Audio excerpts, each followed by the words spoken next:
Well, I think people want to wait and see what the deal is.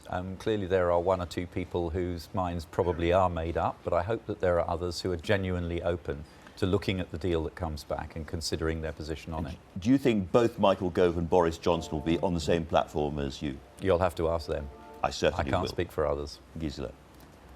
This point that we talked about earlier on, about whether or not we are still underneath the influence of the European Court of Justice, is very important. We began to talk about it, but surely that is the crucial question. If we are going to get powers back for this country, if we're going to reclaim sovereignty, we have to deal with the European Court of Justice, don't we? Yeah, and I think one of the big things when Philip Hammond earlier mentioned the various opt-outs in terms of benefits and things, we don't know how the European Court of Justice is going to interpret that once it's challenged.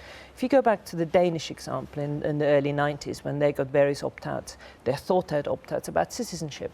The ECJ, when it came to it, overruled it time and time again. So unless things are entrenched in treaty changes and therefore cannot be challenged in the courts, they're not going to be worth the paper they're written on. But the important point about what's being proposed here is that there will be an international law decision which is binding on the member states and which the court itself in the Rotman case famously confirmed it has to take into account, where the heads of state and government in a binding decision give an interpretation of the treaties, the court has to take that interpretation into account. Final question. As a lawyer, taking into account is not the same thing as saying you can't do it. It's a very important consideration that will guide the court.